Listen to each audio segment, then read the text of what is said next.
Manila Broadcasting Company. DZRH, a proud member of MBC Media Group. 3 minuto na makalipas ang alas 4 ng umaga. DZRH, magandang umaga Pilipinas sa DZRH Radio, DZRH TV at DZRH Online. Kasama si Kuya Angelo Palmones. Magandang umaga Pilipinas. Huwebes na tayo ngayon, 30 ng Enero 2025. Sa ulo ng ating mga balita, pagpapaliban sa eleksyon sa Bangsamoro Autonomous Region in Muslim Mindanao, sinertipikang urgent ng Pangulong BBM. 200 peso wage hike isinusulong naman ngayon sa Kamara. Pag-aangkat ng mga kambing at tupa, aprobado na ng Department of Agriculture Secretary. Resulta ng investigasyon ng NBI sa death threat ni BP Sara kay Pangulong BBM isusumite ngayon sa DOJ. Shabu Laboratory sa isang bahay na booking dahil sa pagsabog sa Tanza, Cavite. Provincial Government ng Quezon nagpasaklolo sa DPWH sa lubak-lubak na lansangan sa lalawigan. Malamig na panahon patuloy na mararanasan dahil sa amihan, 3 weather systems naman patuloy na iiral sa bansa. Magandang umaga, Pilipinas! Kasama natin ang buong radyo natin FM nationwide, ang ating mga action radio station sa Luzon, Visayas at Mindanao, 91.7 BNFM Radio sa Cebu at 94.3 FM sa Quezon. Sa detalye ng mga balita, 3 weather system nga ang patuloy na magdadala ng maulap, napapawarin at kalat-kalat ng mga pag-ulan. Yan ang amihan, shearline at easterlies. Ayon sa pag-asa, ang northeast monsoon o amihan ang siyang magdadala ng mga pag-ulan sa Cagayan Valley, Cordillera Administrative Region at Aurora, gayon din sa eastern section ng Luzon. Sinabi ni Chanel Dominguez ng Pag-asa, asahan din ang paglakas ng amihan sa mga susunod na araw na magdadala ng mga pag-ulan sa nalalabing bahagi ng Luzon, kabilang ng Metro Manila. Apektado naman ang shear line, ang Bicol Region, Eastern Visayas, Central Visayas at Dinagat Island. Easterly naman ang siyang makakaapekto sa nalalabing bahagi ng Mindanao. Sinabi pa ni Dominguez na asahan din ang mas malamig na panahon sa Luzon at Metro Manila. Sa mga darating na araw, epekto pa rin ng amihan. Dagdagan po ninyo ang vitamin C. Inom ng salamat na may halong kalamansi at honey para mabawasan ang mga pamamaos. Ubot sipon ang uso ngayon Kaya kinakailangan i-boost po natin ang ating immunity. 6 na minuto na makalipas ang alas 4 ng umaga dahil sa hindi inaasahang pagsabog. Natuklasan ng mga otoridad ang isang mini Shabu Laboratory sa kitchen type na tagong bahay sa barangay Sahod Ulan, Tanza, Cavite. Nagulantang ang mga residente nang magkaroon ng pagsabog kahapon ng umaga. Noong una inakalang bomba sa lakas ng pagsabog. Kaganda na responde ang Tanza Bureau of Fire Protection sa pamumuno ni Fire Senior Inspector Armand Lee Andres. Nang dumating sa lugar, bumungad sa kanilang iba't ibang paraphernalia, mga chemical at mga equipment na ginagamit sa pagluluto ng shabu.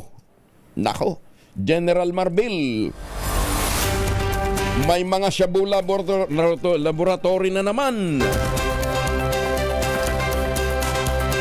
Nabigo ang pulisya na maaresto ang mga suspect na mabilis na nakatakas, kabilang ang isang Pinoy at isang Chinese at 2 Indonesian national.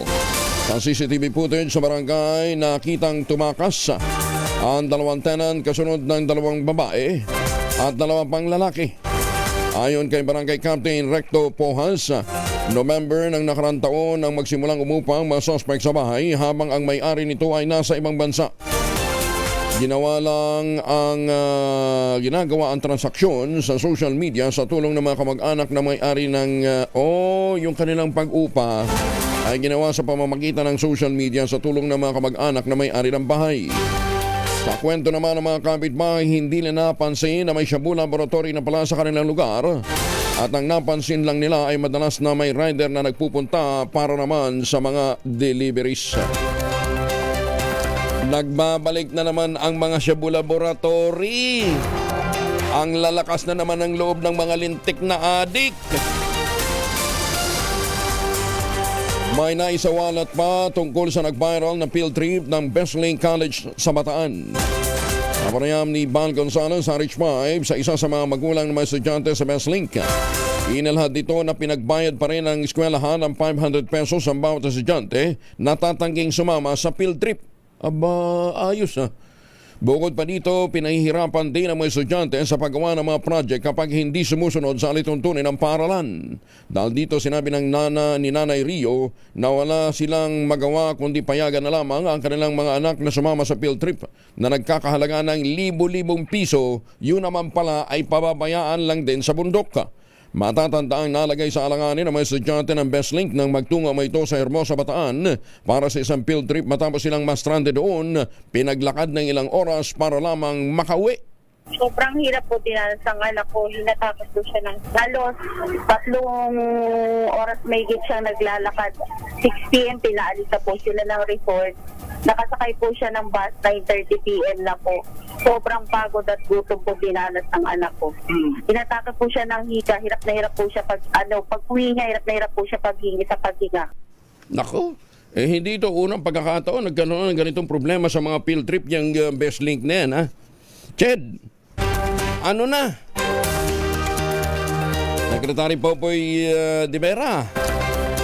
Sa investigasyon, lumilitaw na walang kaukulang permit mula sa CHED-NCR ang eskwelahan para magsagawa ng off-campus activity. Dahil naman sa insidente, inisyuhan ng CHED ng show cause order ang Bestlink para magpaliwanag. Matatandaan na dahil din sa field trip ng Bestlink, nasawi ang may 15 katao kabilang ang 13 estudyante nito. Matapos maaksidente ang isang bus na kanilang sinasakyan sa Tanay Rizal noong 2017. Samantala, kinalampag ng provincial government ng lalawigan ng Quezon ang Department of Public Works and Highways sa hindi pagtugon sa lumak-lumak na malansangan ng probinsya.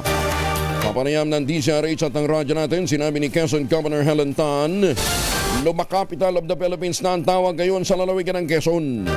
Dahil 60 hanggang 70% ng biyahe sa lalawigan ay puno ng lumak na kalsada. Inawag na lamang daw nila ang atensyon ng DPWH pero iginit nito na hindi kayang ma-repair ang mga kalsada dahil kulang ang kanilang pondo. Partikular na inireklamo ng mga motoristang dumaraan sa Maharlika Highway ang mga kalsadang nasa bahagi ng Pagbilao at Timonan, Gumaca at Lopez. Iginiit pa ni Governor Helen Tan mahalagang maisaayos ang kalsada sa lalawigan ng Quezon dahil ito ay gateway patungong Southern Luzon at Visayas. So, talagang very important po yung maintenance nila. Kaya, syempre, nagalit na po ako. Actually, na-text ko na po yan kay Sec. Yung DE naman, wala naman din siya magagawa kung talagang walang pondo. So, kahit pa anong gusto nila, siguro tatakpan lang nila ng kaunti, mamaya uulan. Wala din po yung Samantala, inasay niya ang naman ng Philippine Amusement and Gaming Corporation of PAGCOR at ang Armed Forces of the Philippines, AFP Medical Center, ang isang bagong halfway house para sa mga pamilya at mga caregivers sa mga pasyente ng Biluna Medical Center. Ito po yung nandyan sa Quezon City. Ang 5 palapag na Watchers Dormitory ay pinondohan ng mahigit sa 53 million pesos ang PAGCOR. Meron itong 35 mga paralan at 124 na kama. Nilagyan din ito ng kusina, dining area, caregiver quarters. Again din yung iba pang mga amenities para magbigay ng komportableng lugar sa mga pamilya ng mga nakakonfine na pasyente. Ayon naman kay PAGCOR Chair at Chief Executive Officer Alejandro Tenco, na nanguna sa naturang inegosyon, ang proyekto ay isang pagpapakita ng walang patid na suporta ng PAGCOR sa mga armed personnel ng bansa. Iginit pa ni Tenco, hindi lang ito corporate social responsibility initiative para sa PAGCOR, kundi isa ring taus-pusong pagpapasalamat sa ating magigiting na mga kawal na nag-aalay ng kanilang buhay sa paglilingkod sa ating bayan. Bago na itayo ang nasabing dormitoryo, ang AFP Medical Center ay meron lamang isang palapag na resting area na may limitadong ventilasyon para sa mga nagbabantay ng kanilang mga pasyente. Muli, maraming salamat sa PAGCOR. Sa ngalan po ng mga kawal natin. at mga kamag-anak nila na nagkakaroon ho ng problema at kinakailangang makumpahin dyan po sa Biluna.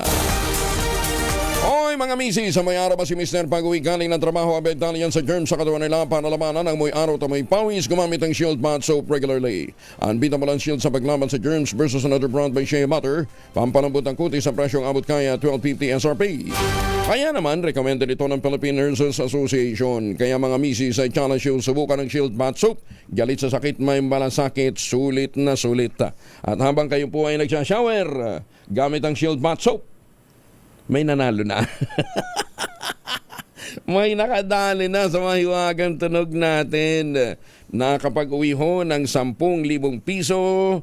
10,000 pesos po ang napanalunan ni... Sandali. Nahanap ko. Nawawala eh.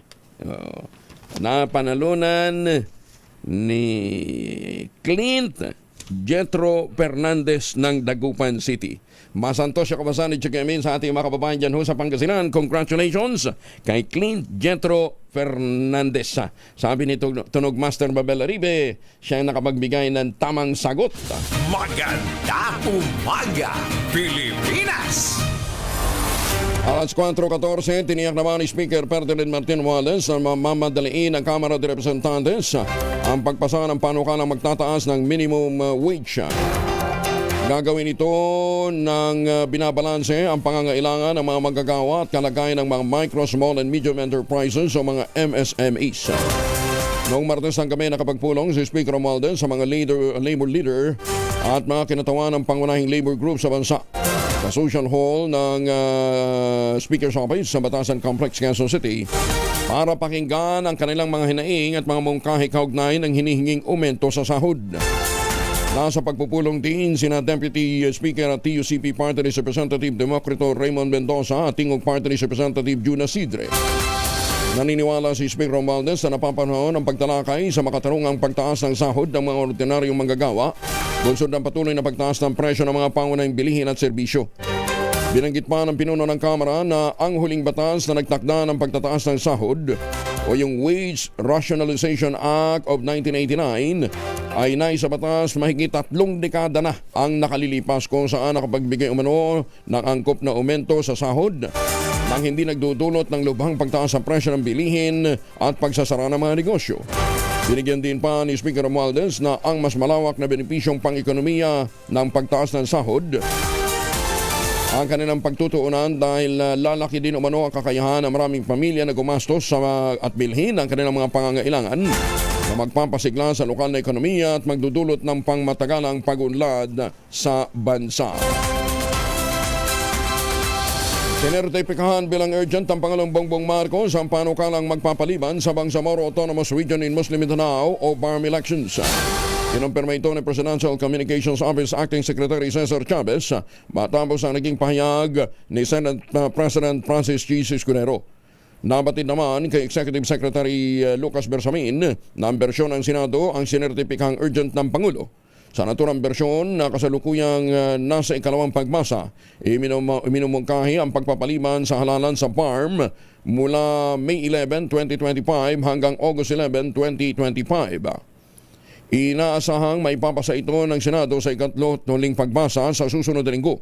Samantalang lusot na sa ikatlot huling pagbasa naman sa Kamara ang bersyon ng naturang panukalang nagpapaliban sa BARM elections hanggang Mayo ng 2026. Pero ang tinutukoy po natin ay para po sa mga opisyal lamang ng Bangsamoro Autonomous Region in Muslim Mindanao at hindi yung pong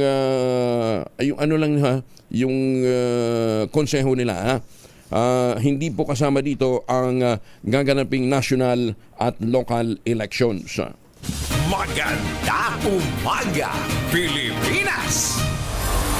Aprobado na sa ikalawang pagbasa ang panukalang batas naman ay pagpaliban ang kauna-unahang BARM elections. Sa inisyal na bersyon ng Senate Bill 2942, ipagpapaliban sana sa dating May 12, 2025 BARM elections at magiging August 11, 2025. Pero sa bersyon ng ikalawang pagbasa, inatras muna ito ng October 13, 2025.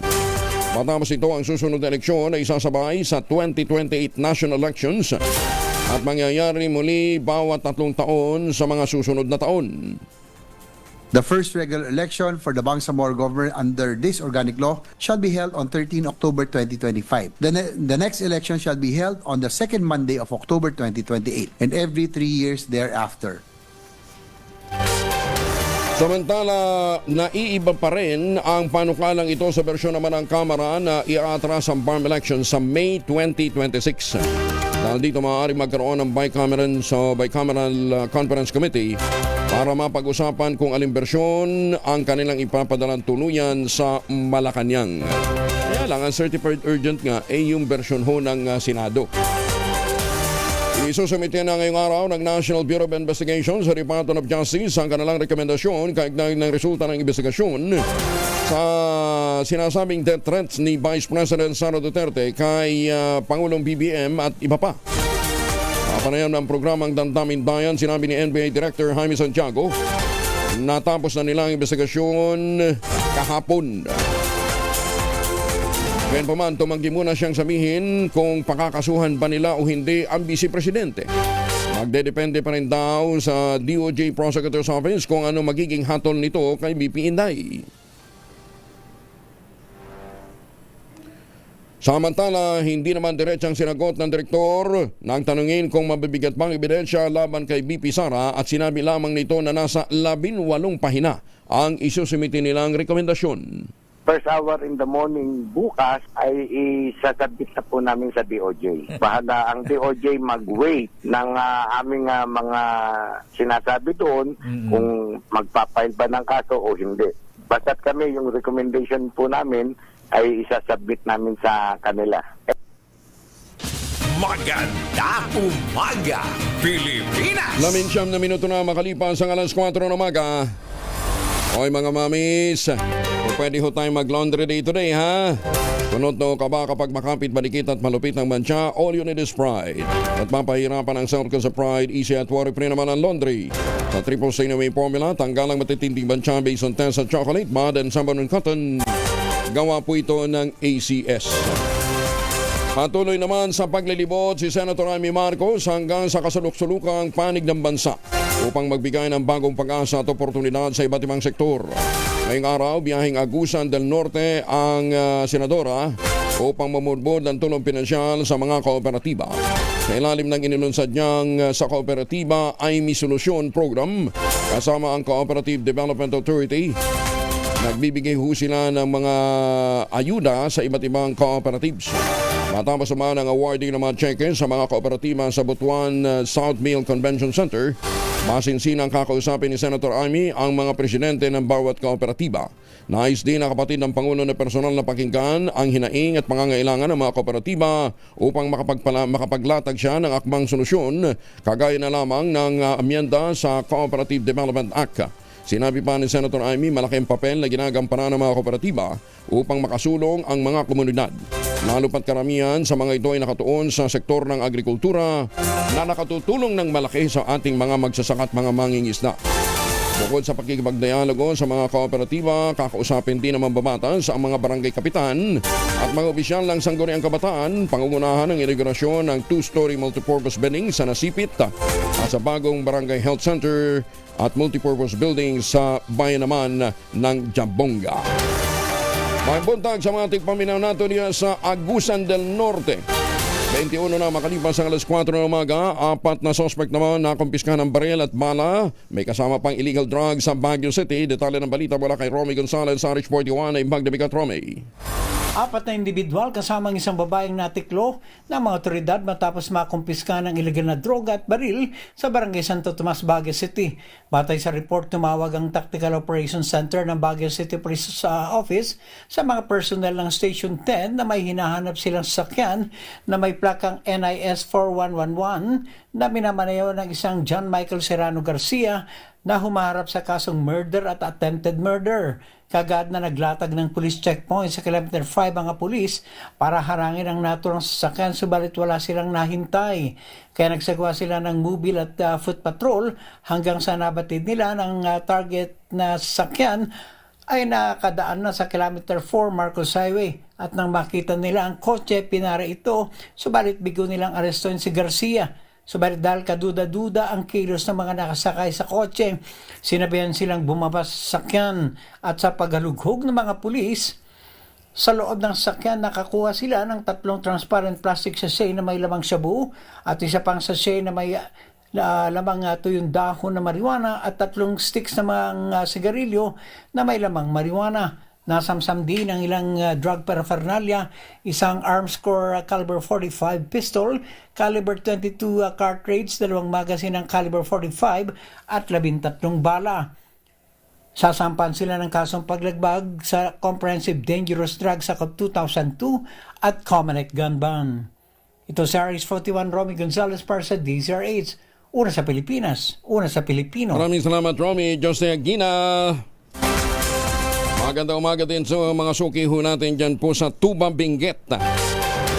Inaprobahan na ni Budget Secretary Mena Pangandaman ang pagpapalabas ng higit sa 30 billion pesos na pondo para sa regular pension requirement ng mga military at uniform personnel o mga MUP para sa unang quarter ng 2025. Itibilang tugon na rin ang DBM sa direktiba ng Pangulong Bongbong Marcos Jr. Ayon kay Secretary Pangandaman, alam ng Pangulo kung gaano kahalaga na matanggap ng mga pensioner ang kanilang benepisyo, kaya agad-agad na pinirmahan niya ang pagpapalabas ng budget sa mga concerned agencies matapos makumpleto ang mga kinakailangang dokumento. Paliwanag naman ng Budget Secretary, ang higit sa 30 billion pesos na pondo ay nakalaan para sa Pension and Gratuity Fund sa ilalim ng Republic Act 12116 o 2025 General Appropriations Act. Ang pagpapalabas ng nasabing pondo ay nakabase sa aktual na pensyon o pension payroll na isinumite naman noong December 31, 2024. Inaprobahan ni Agriculture Secretary Francisco Chu Laurel Jr. ang importation o pag-aangkat ng 1,520 na palahiyang kambing at 4,310 na mga tupa upang punan at pahusayin ang lokal na kawan, partikular na sa Mindanao. Ang mga imported na kambing at tupa ay magpapahusay sa kalidad ng lahi ng ating lokal na mga kambing. Bahagi ito ng pagsisikap na mapalakas ang sektor ng pag-aalaga ng kambing at tupa. Ang importation ay bahagi pa rin ng sinusulong na hakbang upang mapalakas ang livestock industry ng Pilipinas, masiguro ang magandang kalidad ng kawan ng hayop at mapanatili ang produksyon ng karne sa hinaharap. Ang pag-aalaga ng mga hayop tulad ng kambing at tupa ay maaaring pandagdag na kita ng mga magsasaka. Makakalikha ng trabaho at suporta sa mga hakbang para sa seguridad ng pagkain o food security. Ang mga kambing na kinapapalooban ng 155 lalaking Anglo-Nubian, 175 na lalaking Boer at 1,190 na mga babaeng Boer, ikakalat sa nucleus at multiplier farm sa Barili, Cebu at sa Makilala, North Cotabato. Jackson Dique, maganda umaga ha. Samantala ang mga tupa naman, kabilang ang 206 na pong mga lalaking dorper, 4,050 na mga babaeng dorper ay ilalaan para sa distribusyon sa North Cotabato. Itatak na pa lamang ng Department of Agriculture and Bidding para sa importation ng mga hayop. Sumalit may nakalaan ng pondo para sa pagbili ng kambing at tupa sa ilalim ng 2024 budget.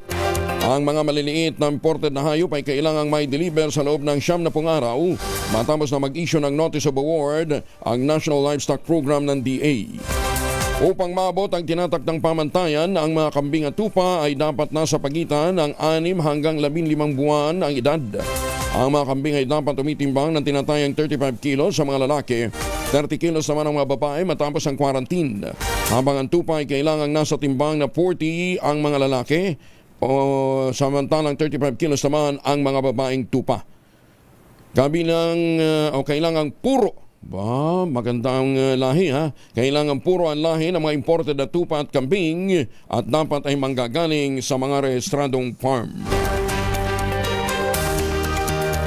Tarpaulin na may pangalan ng mga botante na pinitisyon ikinababahala naman sa Davao de Oro. Ang detalye na balita mula kay June Sotermo sa Action Radio Davao. May buntag mo, June.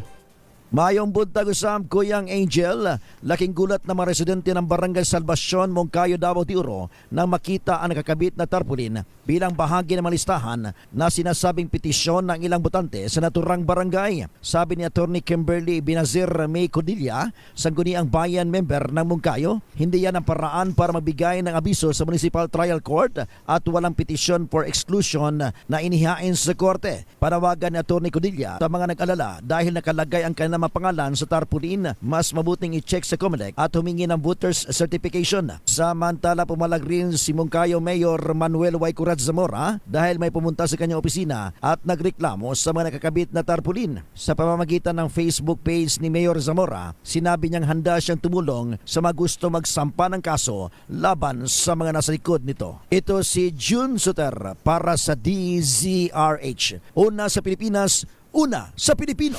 Magandang umaga, Pilipinas! Daghang salamat, Jun Soter. 13 kandidato naman na karamihan nasa ilalim ng administration slate. Pasok sa pinakahuling senatorial survey ng social weather stations ngayong buwan. Batay sa survey na isinagawa noong January 17 hanggang 20, nangunguna pa rin ang ACT-CIS Party List Representative na si Erwin Tulfo sa listahan ng mga posibleng manalong senador matapos makakuha ng 45% na voters preference. Sinusundan siya ni Senate President o dating Senate President Tito Soto na merong 38%. Ang re-electionist na si Senator Lito Lapid at saka si Senator Bongo, parehong nakakuha naman ng 37%. Dating Senador Ping Lacson, 35%, Ben Tulfo, 34%, Pia Cayetano at dating Senator Manny Pacquiao, parehong may 33%. Pasok din sa listahan sina outgoing Makati Mayor Abby Binay, 31%. Ba? Sabagay, talaga namang performer itong si Mayor Abby Binay. Ano ha? Senator Ronald Bato de la Rosa na may 30%, habang si Senator Bong Revilla, ang TV host na si Willie Rebellame at dating Senator Francis Pangilinan nagtay sa pang-11 hanggang pang-13 pwesto. Meron silang 29%. Nilahukan ang naturang SWN survey ng 1,800 respondents. May margin of error na 2.31%. Oh, pasok ha? Bakit bumagsak ng pang-apat na pwesto si Senator Bong Revilla? Pang-11? Parang mukhang nasa sa inyo naman kung paniniwalaan nyo itong ganitong mga survey, ano ha? Talon, ano ha? Tsaka may mga pumasok na hindi mo inaasahan papasok, ha? Oo. Nasa sa inyo naman yan kung paniniwalaan nyo yung mga survey na yan. Magandang umaga, Pilipinas! Oy, pero sa Maynila, ha, matindi ang bakbakan na rin, ha. Doon sa pinakahuling survey, close fight na rin si Mayor Isko at dating Mayor Isko, 46%. Tapos 31% na si Mayor Hani Lacuna. Bumaba si Sam Bersosa. Noong July last year, si Isko nasa 74, si Mayor Hani 9%. Pero ngayon, dito sa mga huling survey na ito, lumalabas na humahabol si Mayor Hani Lacuna. Magandang umaga, Pilipinas! Todo pasasalamat naman si Senator Bongo sa mga Pilipino na patuloy na naniniwala sa kanya. Makaraang lumakas pa ang standing nito sa 2025 senatorial race. Makaraang pumasok sa 3rd hanggang 4th place sa latest survey ng social weather stations. Bagamat masaya at grateful sa patuloy na suporta at iwala sa kanya, sinabi naman ni Senator Go na ang focus niya ito pa rin ang mandato at magsilbi sa taong bayan sa abot ng kanyang makakaya. Para kay Senator Go, ang pinakamahalaga ay mapaglingkuran niya ng tapat ang ating mga kababayan. Ang tiwala at suporta na ibinibigay sa kanya inspirasyon para ipagpatuloy ang malasakit at pagsaserbisyo sa bayan. Batay nga sa survey ng SWS noong December 2024, si Senator Go ay nakatabla sa ikatlo hanggang ika-4 na pwesto na may solid na 37% voters preference. Ay, sa mga may importanteng lakad at baka matanong din ho kayo sa survey, ano ha? Magbaon ng proteksyon laban po sa mikrobyo. May dalawang formulation ng Family Alcohol na pwede nating pagpilian. Yung Family 70% isopropyl alcohol, specially prepared for clinics, hospital, pharmacies, laboratories, pero okay na okay din po yan sa mga households. Very effective sa disinfection at sterilization. Ganyan ang bagsik ng Family 70% isopropyl alcohol. Maghapon man natin gamitin, no problem, hindi po manunoy ang ating mga kamay dahil meron po itong moisturizer. Yun namang mabangong Family Rubbing Compound Improved Alcohol. Ayun po yung mabangong isopropyl alcohol na ginagamit po ng mga masaista, mga barbero, mga doktor, mga nurse, mga komadrona for sponge, bathing, and other cleansing purposes. Family Rubbing Alcohol para DCRH subok na sa mahabang panahon. Mabibili sa namang butik at convenience stores nationwide. Family Rubbing Alcohol, hindi lang pampamilya, pang sports pa. 93.3% ng mga barangay sa buong Region 1 drug cleared na. Ayon yan sa PIDEA Regional Office 1. Detalye ng balita mula kay Freddy Pajardo, RH 38, Masantos, Siakwasan, Chakamin sa ating mga kababayan sa Pangasinan, Freddy.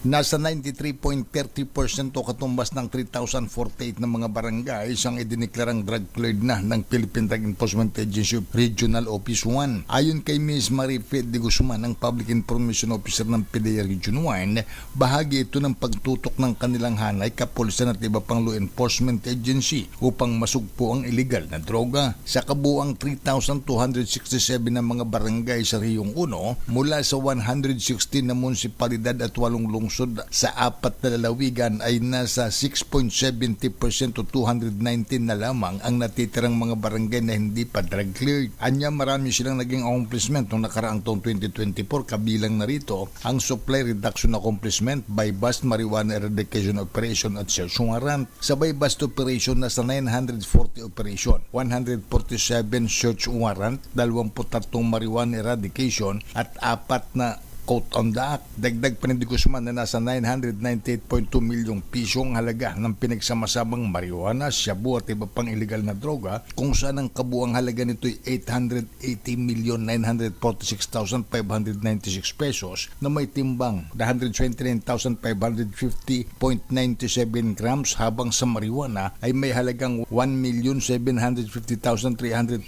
pesos and 91 centavos na may bigat na 14,594.2,994 grams ang kanilang nakumpiska.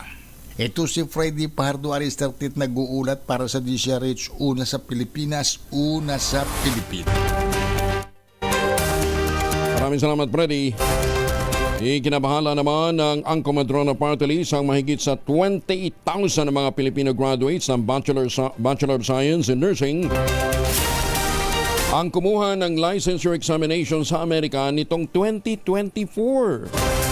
Ayon kay dating Assistant Secretary Cecil Santos, Chair Emeritus ng Philippine League of Private and Government Midwives, baka mapaaga ang pagtaya ng World Health Organization na lumobo sa 250,000 ang kakulangan ng mga Pilipinas ng mga nurse mula sa kasalukuyang 127,000. Binigyan din pa ni Asek Cecil ng Angko Madrona, banta ito sa healthcare system ng Pilipinas. Dahil sa dami ng mga nurse na nangingibang bayan at magdudulot ng mababang kalidad ng serbisyong medikal na nakukuha naman ng mga Pilipino. Dahil dito, tiniyak ng kinatawan ng Angko Madrona Party List na isusulong nila ang mas mataas na kompensasyon at mga benepisyo para sa mga nurse para makasabay tayo sa international standards. Sinabi pa ni Asek Santos, mas magiging kaakit-akit ang domestic position kung tututukan ng gobyerno ang komprehensibong benepisyo para sa mga health worker gaya ng health insurance, retirement plan at iba pang mga insentibo. Hindi lang mga nurse, dapat isama din natin ang mga dentista, isama din natin ang ating mga midwives. Sinabi pa ni Asek Cecil, matindi ang pangangailangan na mapaganda ang working condition ng mga nurse sa pamamagitan ng pagpapatupad ng mga polisiyang pipigil sa pagka-burnout ng mga ito, gaya ng makatwirang patient-to-nurse ratio. Sinabi din ng Comadrona Party List na magkakaroon ng professional development opportunities na magbubukas para sa advanced training at dapat magkaroon ng specialized program kung saan mapapalakas ng mga nurse ang kanilang karir ng hindi nangingibang bansa. Maganda umaga, Pilipinas! Ipinababasura naman ni Senator Sherwin Gatchalian ang Comprehensive Sexuality Education ng Department of Education. Ayon kay Gatchalian, mas mainam na palitan na lamang ito ng bagong kurikulum na nakabase sa reproductive health education. Paliwanag ng senador, hindi na akma sa Responsible Parenthood and Reproductive Health Law ang kasalukuyang CSE gayong ito'y pinagbatayan o dahil ito ang pinagbatayan ng naturang kurikulum. Nagiging sexuality education na niya ito sa halip na sex education na siyang tunay na intensyon ng reproductive health law. Tingin daw niya, mas madali kung reproductive health education ang tututukan dahil ito rin naman ang tradisyonal na sex education na itinuturo noon pa at kailangan lamang na iayon sa modernong panahon. Magandang umaga, Pilipinas! 38 na makalipas ang alas 4 ng umaga, oras na po para tayo mag-ultabayo. Ano bang ultabayo? Ang ultabayo po ay postbiotic with Lactococcus lactis strain plasma. Dumaan po ito ng mahabang clinical trial sa Japan. Hindi po mga kwentong kutsero. Opo. Pero sabi nga po ng madalubhasa, isang kapsula o 2 kapsula isang oras bago matulog, mas ma-achieve ho natin ang mga benepisyo ng ultabayo. Ang bawat kapsula ng ultabayo ay nagtataglay ng 50 billion cells ng Lactococcus lactis strain plasma. At dahil po dyan, napaka-potent po nito na pagpasok sa ating katawan, na itataboy po nito yung mga toxins na naipon sa ating katawan at yung po nagiging dahilan kung bakit nanunumbalik ang sigla ng ating immunity. Siyempre, pagka magandang tulog, nalalaban ang puyat at stress. Kinabukasan, magandang gising mo. Ayan, kahit pa sabihin mong kulang ka sa tulog, may sigla ka pa rin sa kinabukasan. Diba? O kaya bumiyahe ka ng malayo. O may mga nararamdaman kang hindi, usot sipon at ubo, di ba? Pagka nakaultabayo ka at gumising ka na madaling araw, 2:00, yan, masigla ka pa rin. Yan. To see is to believe, sabi nga. Ayan, ganun ho ang benepisyo ng ultamayo pagka na-activate po nito yung plasmacytoid dendritic cell o PDC. Yun po yung tinatawag na commander ng ating immune system. Ang ultamayo po ay rekomendado ng mga doktor, halal certified at kauna-unahang postbiotic food supplement na rehistrado sa Food and Drug Administration. Available po ito sa Mercury Drug, Amesco Drug, John's Pharmacy, Pasmed at Curamed. Pero wag ho natin kalimutan, ang ultamayo po ay hindi gamot at hindi dapat gamiting panggamot sa anumang uri ng sakit. Magandang umaga, Pilipinas! Mga PNP personnel naman ng Northern Samar tinuruan ang COMELEC sa paggamit ng automated counting machine. Detalye ng balita mula kay Jane Galit Bantayan. RH34 Jane, may buntag. So, mailalim na rin sa pagtuturo sa paggagamit ng automated counting machine ang mga pulis mula sa 2nd Northeast Samar Provincial Mobile First Company sa ginanap na automated counting machine roadshow ng COMELEC na ginanap mismo sa company quarters ng Barangay Poblacion, Pabuhan, Northern Samar. Layunin naman ito na matuto ang nasabing mga pulis sa nasabing machines bago i-deploy sa iba't ibang lugar ngayong election period at maging handa sa sitwasyon pansiguridad na may kaugnayan sa machine. Itinuro sa nasabing mga pulis kung paano gumana ang nasabing machine. Isa-isang sumubok ang nasabing mga pulis sa paggagamit nito. Tuloy-tuloy naman ang ginagawang roadshow ngayon ng COMELEC sa mga barangay sa lalawigan ng Northern Samar. Mula sa Aksyon Radyo Katarman sa lalawigan ng Northern Samar, RH34 Jane Galit Bantayan, una sa Pilipinas, una sa Pilipinas. Dagan salamat Jane. 4:41 ang oras sa buong kapuluan. Naniniwala ang senatorial aspirant na si Attorney Jimmy Bondoc. Isa lamang patibong ang diskusyon tungkol sa parusang kamatayan sa mga korap na opisyal ng gobyerno. Paliwanag ng abogado, ginagamit ang ganitong usapin upang ilintad ang mga pagkukunwari sa politika. Lalo na kung ang suporta o pagtutol dito ay nagbabago depende kung sino naman ang maapektuhan.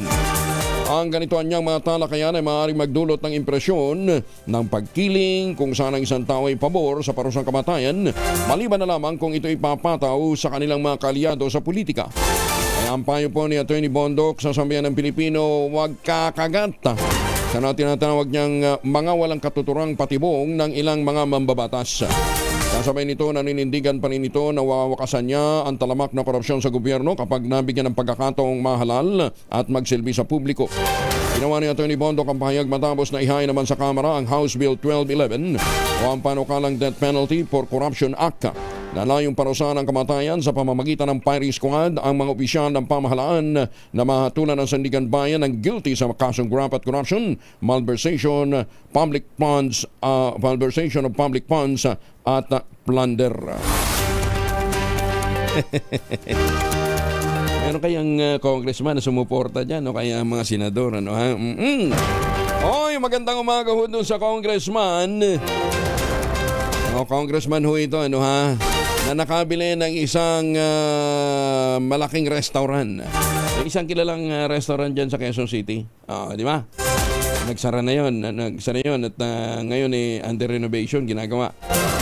Ang balita natin ay isa pong congressman ang nakabili niyan. At yung kongresistang yon nasa buying spree ngayon ng mga properties dyan po sa lungsod Quezon. Sa mahal ng zonal valuation ng bawat property sa Quezon City, di ba? Ito namimili. Not one, but 4. 4 na ho ang nabili niya mula po December hanggang January. Ay, naku, swerte talagang buhay. Ano ha? Sige, akapin natin ang magandang hinaharap. 18 individual inilikas naman dahil sa landslide sa Maasin City. Detalye ng balita mula kay Jimmy Angay-Angay, Aris 32, maupay nga agad, Jimmy. Ibinakwit ang 18 mga individual sa Maasin City, Southern Leyte dahil sa pagguho ng lupa. Ito ang sinabi ni Lorraine Acacio, Information Officer ng Maasin City. Itinaas ng PHIVOLCS on Alert Level 2 kaya nagsagawa ng aksyon ang City Disaster Risk Reduction Management Office sa pagpanguna ng CDRMO Officer Raul Inocando sa kautusan ni Mayor National Mercado. Delikadong lugar sabagkat patuloy ang pag-ulan na baka lumala ang sitwasyon. Nabatid ang Southern Leyte may local fault line ng tumamang magnitude 5.8 na lindol sa San Francisco at bayan ng Pintuyang kung saan may mga bahay na nasira at mga daan. Patuloy naman ang monitoring LGU Maasin City hinggil sa insidente. Mula dito sa DYVL Action Radyo Tacloban, ito si R32 Jimmy Angay-Angay para sa DZRH. Una sa Pilipinas, una sa Pilipino. Daghang salamat, Jimmy. Magandang umaga, Pilipinas! 44 na makalipas ang alas 4 ng umaga. Oy, para ho sa mga nagbabalak ho magregalo sa kanilang mga mahal sa buhay, ngayon pong Valentine's Day, tuloy po ang alok ng tangerine chocolate ng mga taga-lalawigan ng Quezon. Available po ang tangerine chocolate sa 0919-095-5935. Naghahanap na po ng dagdag na mga numero na po pwede ho nating ibahagi ho sa inyo.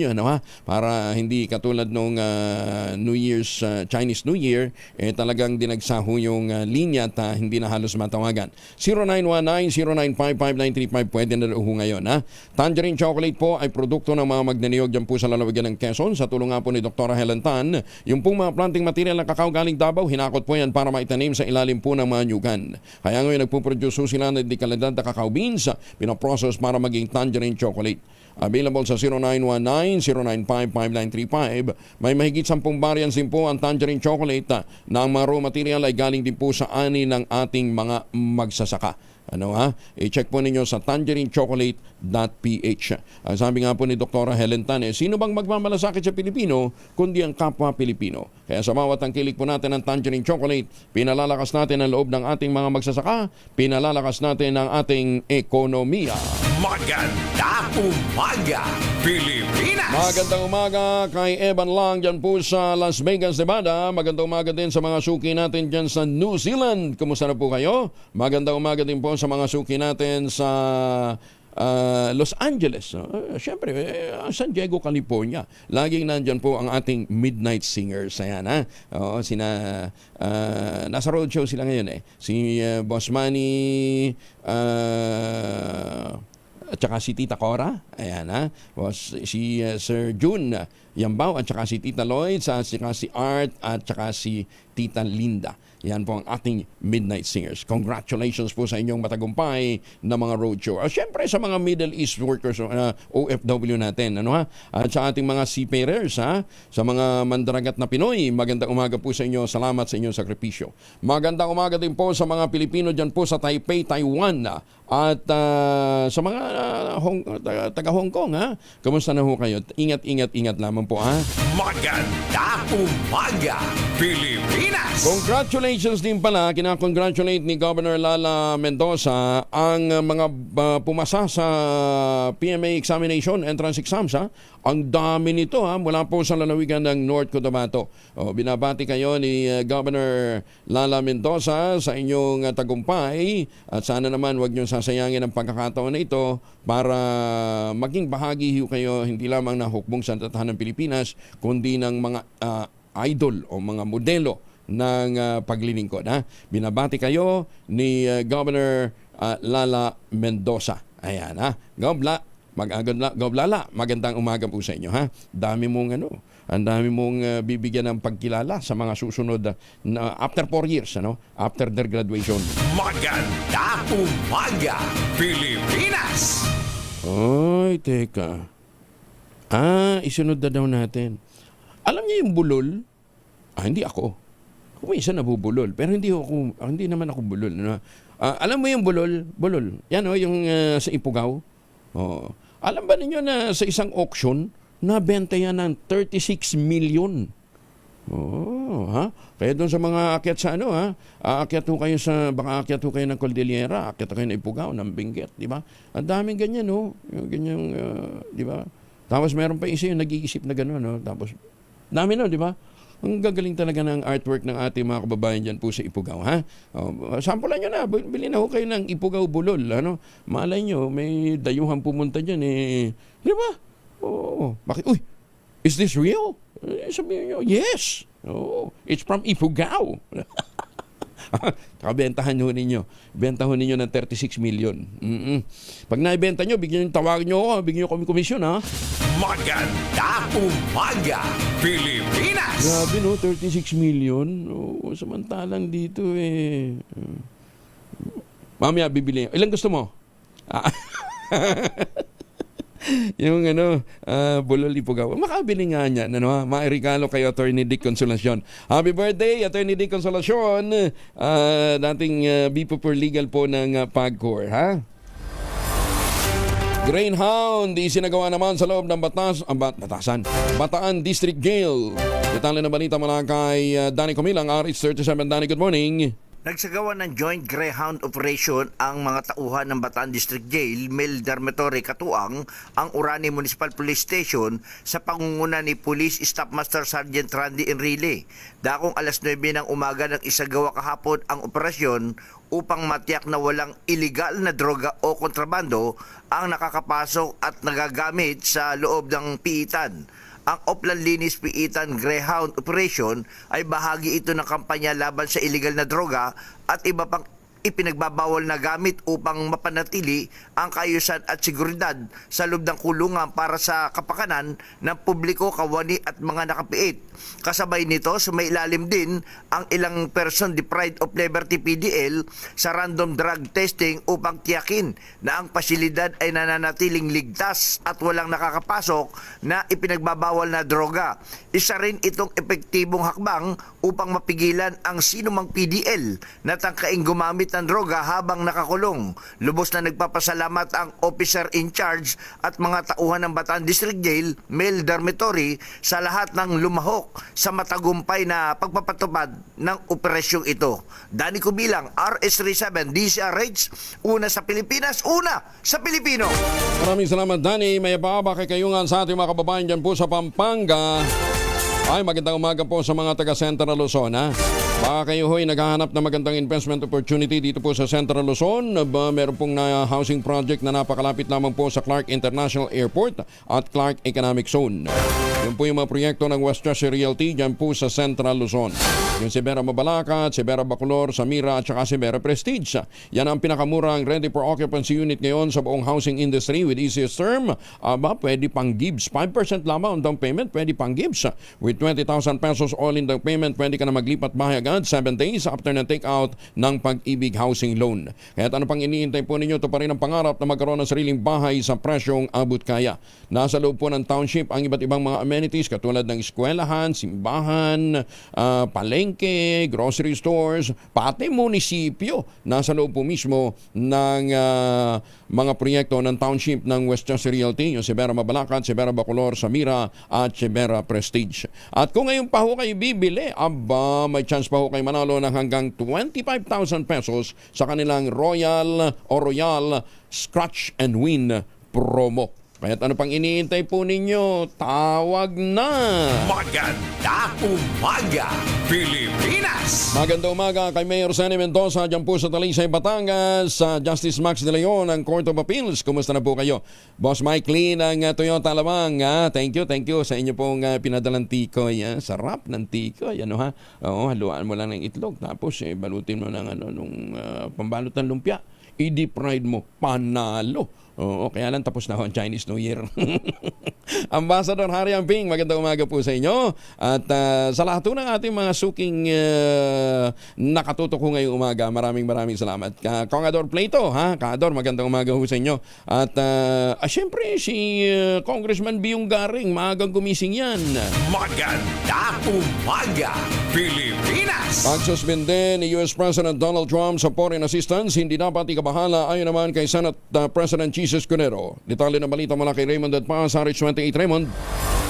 Hindi dapat mabahala ang Pilipinas sa desisyon ni US President Donald Trump na suspendihin ang pagbibigay ng foreign assistance sa iba't ibang mga bansa.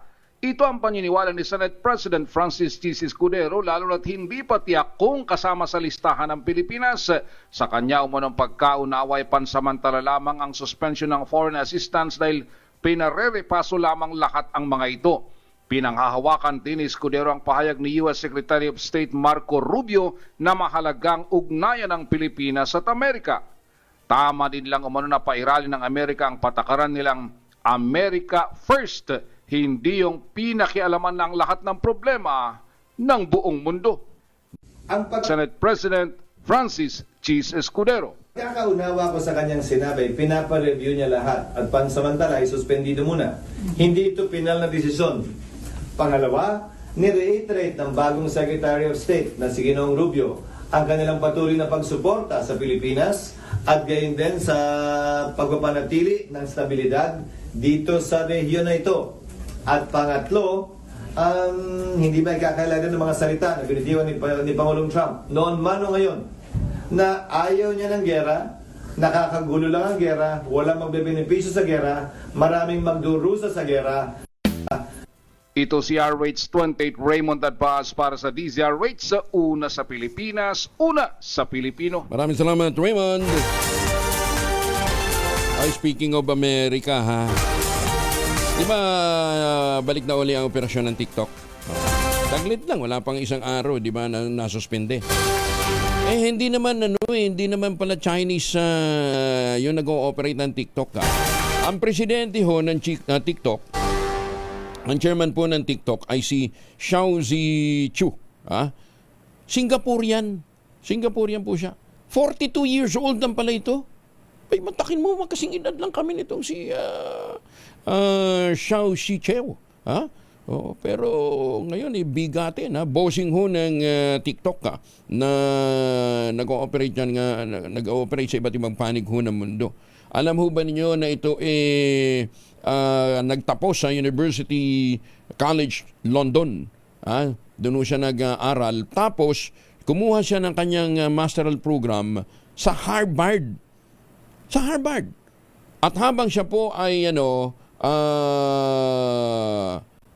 habang siya po ay nag-aaral sa Harvard, doon ho siya nagkaroon ng pagkakataong mag-intern sa Facebook. Intern siya dati ng Facebook. Nung nagsisimula pa lang din ng Facebook.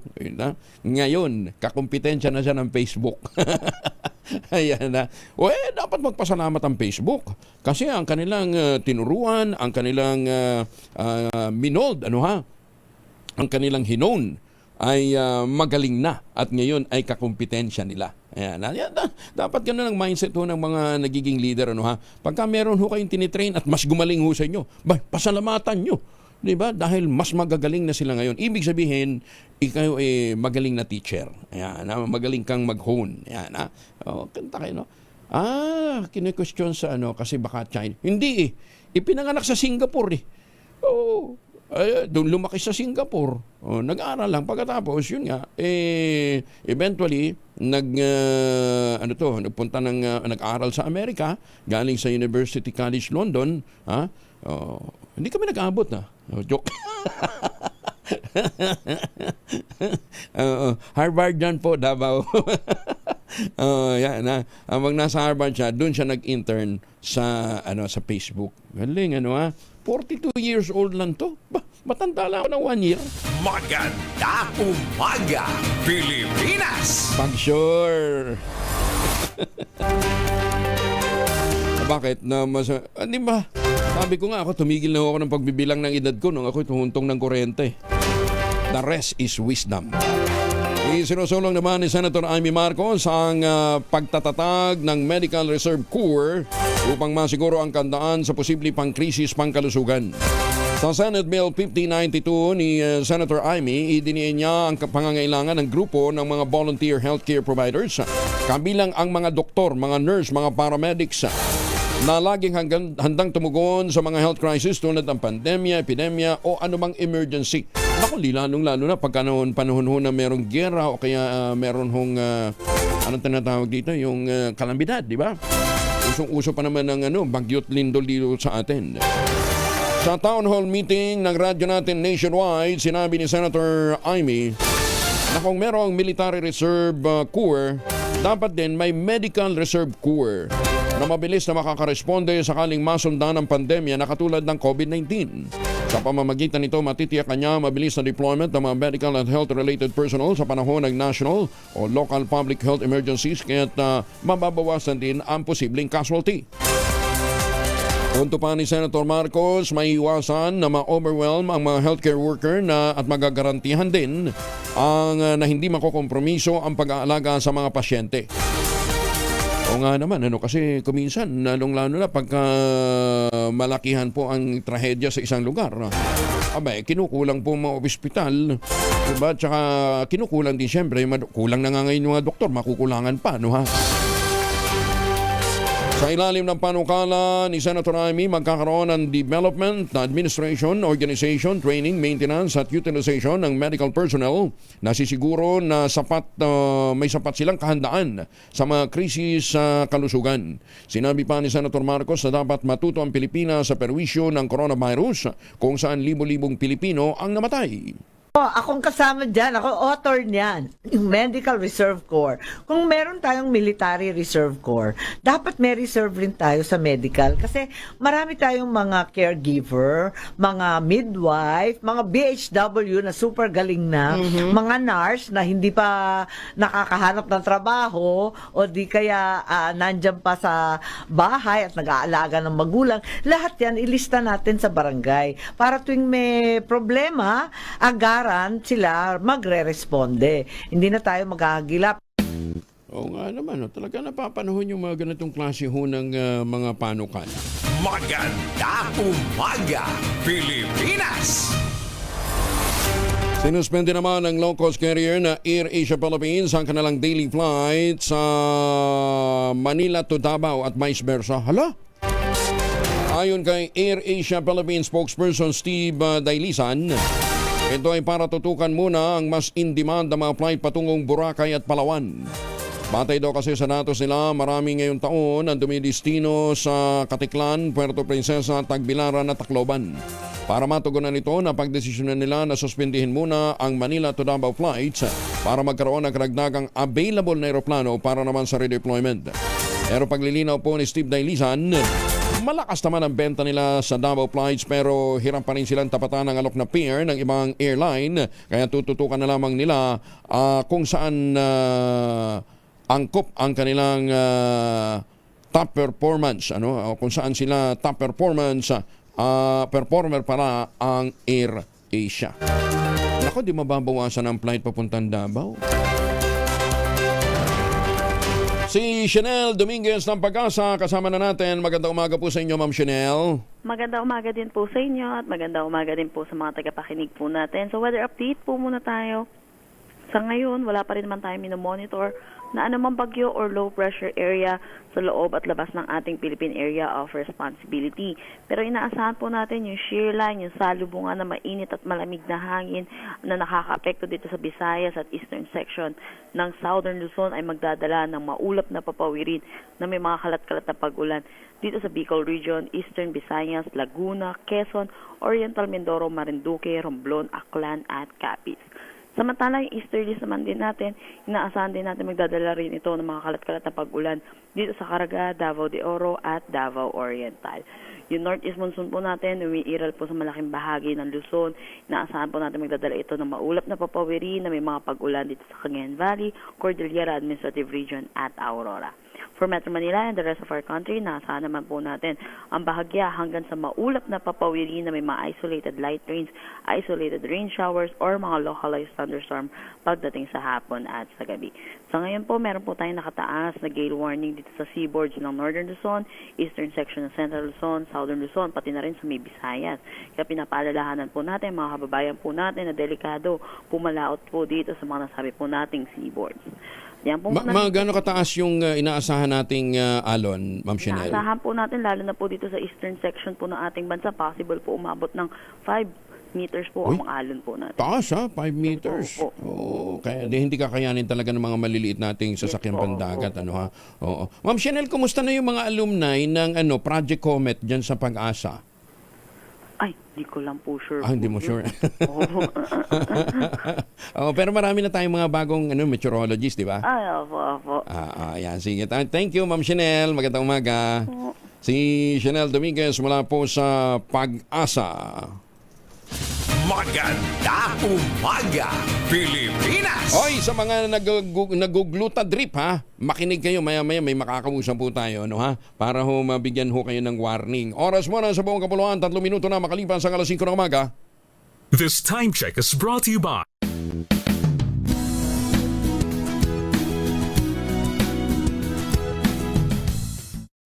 Mga balitang gigising sa inyong umaga. Mga balitang kailangan mong malaman. Mapapakinggan sa ACS Balita sa 2x2. Kasama sina Anthony Taberna at Jerry Baha. Lunes hanggang Biyernes.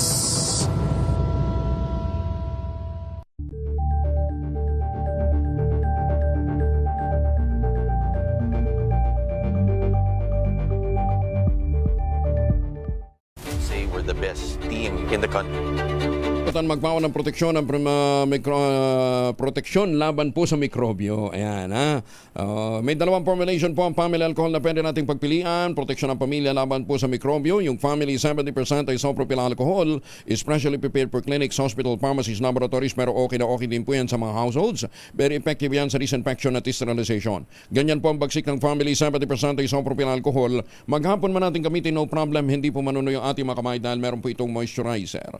Yun namang mabangong family rubbing compound improvement cologne. Ayun po yung isopropyl alcohol na ginagamit po ng mga masahista, mga barbero, mga doktor, mga nurse, mga komadrona for sponge bathing and other cleansing purposes. Family rubbing alcohol parang di siya reachable na sa mahabang panahon. Mabibili sa namang butik at convenience stores nationwide. Family rubbing alcohol hindi lang pampamilya, pang sports pa. Bagong balita, bagong impormasyon. Kasama si Kuya Angelo Palmones. Magandang umaga, Pilipinas! Nito pong nagdaang linggo, nag-viral po ang isang post tungkol po sa nagpagluta drip pagkatapos nagkaroon ng impeksyon sa kanyang mata. Ingat tayo. Hindi itong unang pagkakataon na meron ganitong mga balita. Ang tanong natin, sino bang nagre-regulate ng mga salon na yan na nag-aalok ng gluta drip? Kausapin natin si Attorney Ran Mendoza. Ito po isang napakagaling na pharmacist. Bago po ito naging abogado. At ngayon, isa sa kanilang advokasya ay ligtas na mga programa para po sa sektor ng kalusugan. Attorney Ran, magandang umaga po sa inyo. Magandang umaga po, Kong Angelo at sa tagapakinig ng DZRH ngayong umaga. Dati, ang kampanya lamang ninyo, malabanan ang mga peking gamot. Ngayon, may mga ganito. Diba? Hindi ito unang pagkakataon kasi na meron pong nagkaproblema dahil sa gluta drip. Sino bang nagre-regulate ng mga salon na yan, Attorney Ran? So, ang paggamit po ng iba't ibang gamot or iba't ibang medication para sa iba't ibang sakit, ang may may talagang kapangyarihan or authority to regulate that po is the FDA.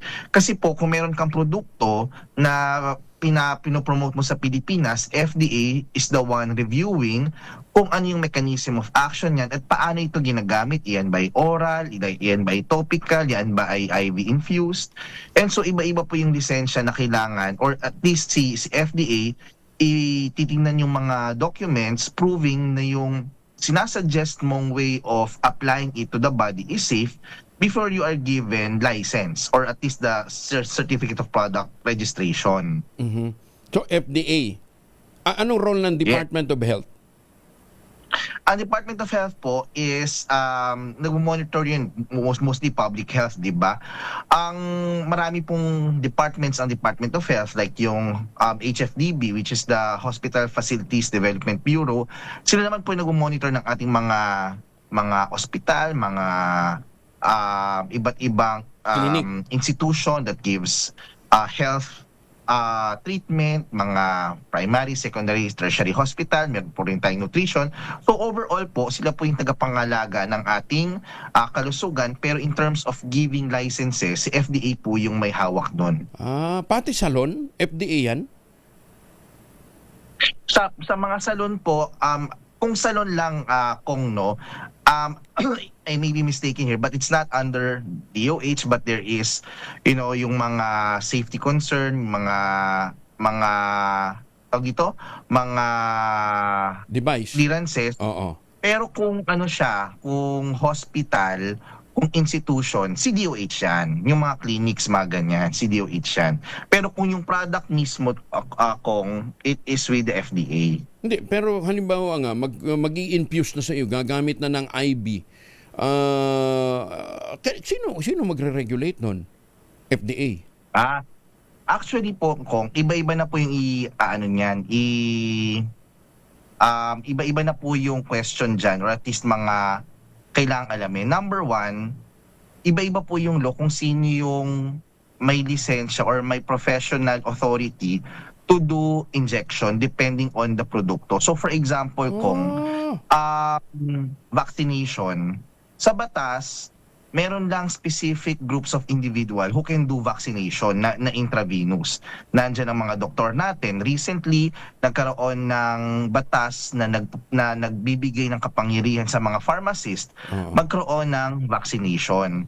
So yung mga IV po yan, doktor po usually yung may kapangyarihan to do injection based on proven need and mechanism of action of drugs. Kaya lang po, kung kahit na lisensyado yung doktor or nurse to give injection, pero sinabi ng FDA na yung produktong yan hindi approved to be injected, ibig sabihin yan, hindi pa rin yan pwedeng i-inject. So ang final authority to say na yung produkto na yan pwedeng i-inject ng professional is the FDA. So naglipa na yung mga nag-IV ng gluta. Actually may nangyari niyan kong nung I think 2019 pa. Merong isang estudyante na nagtapos ng medisina. Ang depensa niya kasi nakasuhan siya because nagkaroon nga ng mga reactions yung mga pasyente niya sa IV drip. So sabi niya, wala namang kailangang lisensya pag magbibigay ka ng IV drip ng glutathione, which is mali po. Kasi kahit nasabihin natin na walang nasa batas na IV drip mismo, may kailangan ng lisensya, yung gamot po na glutathione is approved lang po currently for oral use, minsanan may topical use. Wala po siyang approved na use through injection or intravenous kasi wala pong studies. Kaya ang FDA never nag-release ng lisensya to a product, to a glutathione product for it to be administered intravenously. So ibig sabihin, wala po kahit sino sa atin ang pwedeng mag-inject niyan intravenously kasi hindi po yung approved as a way or a route of administration ng glutathione. Hanggang ngayon, Attorney Ran? Hanggang ngayon. Yes, hanggang ngayon kung walang binigay na lisensya sa kahit anong product na glutathione na pwedeng itong i-inject intravenously. Meron tayong lisensya for oral use. And sometimes topical use. Yung isa nga, yung isa nga sa Senado pa nag-IB-IB. Ala pa. May Ginoo namang buhay ito. Wala. Ibig sabihin, di ba, hantaran, ganyan, may mga kung hindi pala may na-disgrasya ganun, hindi na. So, walang permiso galing sa FDA ang IB gluta. Yes, wala po. Kasi kahit po even ang US FDA, wala po talagang studies ngayon. In fact, ang dami niyang possible na risks kasi number one, hindi naman talaga yun ang mechanism of action ng glutathione, di ba? Through oral mechanism, proven naman ang glutathione to reduce that tyrosinase activity, which kasi tyrosinase is the enzyme na nagpo-produce ng melanin. So yun po yung ini-inhibit ng glutathione. Orally naman, kung iniinom lang natin to, effective na siya eh. Bakit siya delikado pag i-inject? Number one, yung formulation po ng glutathione, usually it comes with large doses ng vitamin C. Vitamin C po, pag napunta yan sa dugo, pwede yang mag-crystallize at can affect or even damage our kidney. Pwede pa yan magkaroon ng infection. Pwede yan mag-cause ng anaphylactic shock kung hindi magaling or hindi sterile yung mga nagamit na produkto. Pwede makapasok ang bakterya sa ating dugo, magkaroon ka ng sepsis, ang malala dyan, magkaroon ka ng septic shock. No? Ito yung dahilan kung bakit maraming namamatay pag nagkakaroon sila ng infection sa dugo. Yung iba nagkakaroon ng Stevens-Johnson syndrome. Ito yung pagpipil ng balat, namamaga, nagmumula, namamatay, no, yung ating mucous membranes under the skin. And there's a lot of other things that can go wrong kasi nga wala pa naman tayong standard, wala tayong study na effective siya intravenously, wala ring standard kung paano siya gagawin, ilang dose, anong dapat na ingredient. So there's a lot of things unknown when you are using glutathione through IV injection. Ayun, malinaw ha. Ang gumagawa kasi nito yung mga gustong magpaputi, kasi yun daw yung side effect. Pero ano bang function ng glutathione, Attorney Ran? Ang glutathione po talaga as a product, it can actually really produce whitening as a side effect. Ang main impact niya is for the health of the kidney kasi antioxidant siya. Sa pagkakaalam ko, Kong, there is an actually approved IV injection of glutathione only for cancer patients going through cisplatin chemotherapy. Yun lang, but not for whitening. Due to its antioxidant activity. At kung meron kang cancer, there's a specific formulation na pwede for cancer. Yun nga lang, akala ng iba, basta glutathione yan, okay yan, pampaputi, ang daming igatamin. At hindi natin masisi in public kasi maraming celebrities din, nakikita, nasa Facebook nila, nag-IV drip, di ba? For whitening, Doc, wala talaga tayong study. The only thing that is present available or glutathione IV would be chemotherapy with cisplatin. So yun lang po yung alam natin, pero sa skin whitening po wala. So glutathione generally is antioxidant na ginagamit for liver health, or chemotherapy, or whitening na IV, wala pa siya. Ayan ha, klaro ha. Si Attorney Ran ho, bago ho naging abogado, pharmacist. Kaya kabisado niya ho itong issue ito. Kaya nga, sa dami nagkalat nito sa social media, hindi man lang kumikilos dito kaya nga tinanong ko, sino dapat nagsusupervise sa kanila? LGU, di ba? Kasi sa kanila kumukuha ng business permit Kung may permit, di ba? Baka mamaya, ingat ho kayo. Kasi the moment na nagturok ho kayo ng kung ano-ano sa inyong katawan at hindi malinis yan, mikrobyo pumasok na ho doon. Di ba? Mantakin ho ninyo, magpapasok ka ng needle sa katawan mo. O FDA, nananawagan tayo sa FDA. Ano? Pero, Attorney Ran, ito pa, isang tanong sa akin. May binabanggit kasi tayo na may 50 billion cells ng Lactococcus lactis strain plasma ang Ultabayo. Ano? Paano daw nagkasya? Yung ganun karaming cells sa maliit na kapsula. So yung 50 billion dead cells ng ating Lactococcus lactis plasma. Sobrang liit niyan kung bacteria ni microscopic yan eh. Kaya yan nagkasya sa ating capsule, diba? Sobrang liit yan. Para siyang cell, no? Para siyang cell sa katawan. Ang kagandahan lang ng formulation natin kung this is an innovation galing sa Japan na yung bacteria natin is patay na.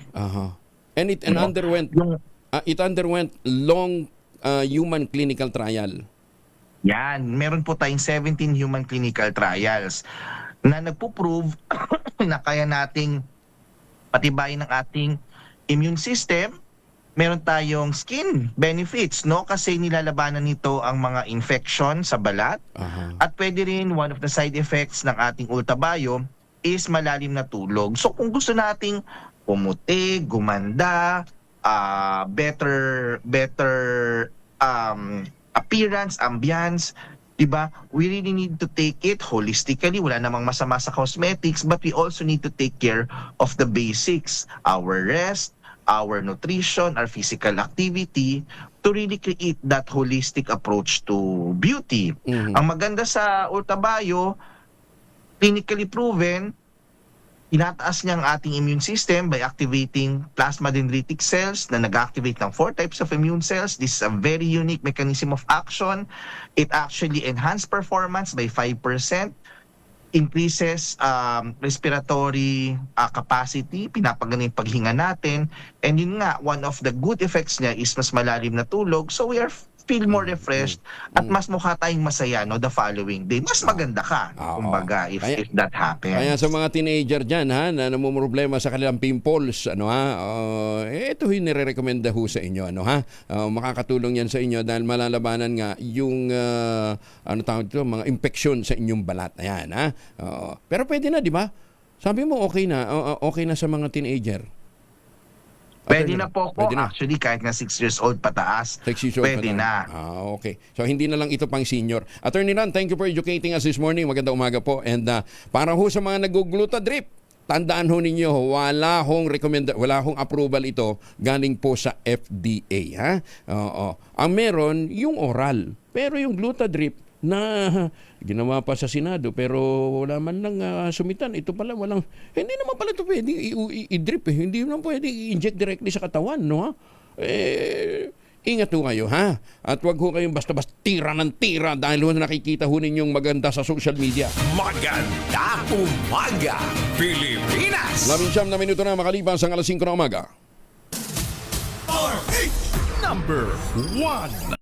Kasama si Kuyang Angelo Palmones. Magandang umaga, Pilipinas! 23 na makalipas ang alas 5 na umaga, si Congressman Sid Ungab ng Davao City, dating chairman po ito ng House Committee on Appropriations. Matagal ho itong namuno sa Committee on Appropriations. Kasama na natin. May buntag mo, Kong. Good morning, Kong. Mayong buntag. Opo. Oo, liwanagin ko lang, nag-file na kayo ng petisyon sa korte questioning the legality of GAA 2025? Yes. The other day, nag-file na kami sa Supreme Court. And what's the tenor of the petition, attorney? Kong? Actually, Kong, there were, I think, four particular items na question natin. Of course, una yung sa PhilHealth. If you remember, yes, tinanggalan ng budget ng PhilHealth. 74 billion na galing yun sa SINTAX, sa Universal Healthcare Law. I think you were still there sa Congress nung napasa natin yung SINTAX Law.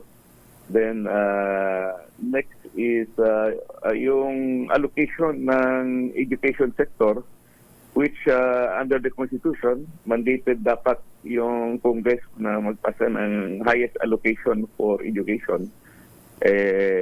Na-overtake ngayon ng Public Works or DPWH. Teka muna, kasabi nila, kasama daw kasi yung budget para sa PMA at saka sa PNPA. Kuhan, first time na ginawa nila yun. Before? Yes, before, hindi kasama yan.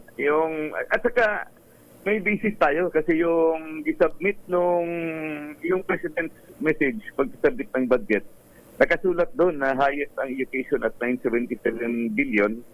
Yung pangalawa is Public Works, 900 billion. Okay, tapos doon ba sa sinadmit na NEP, hindi kasama ang PNPA at saka PMA under the sector ng education?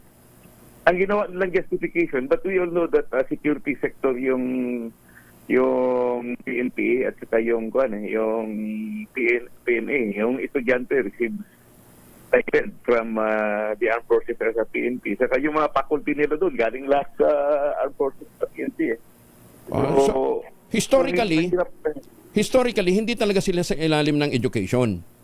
Wala talaga yun. Wala talaga sa education. Yung education sector, SED yan. Kasama yan. Bukod sa PMA, ano ba yung sectors na hindi dapat kasama doon? PMA, PNPA, ano pa? Yung PMMA? Yung PMMA, Merchant Marine Academy? Basta yung mga particular.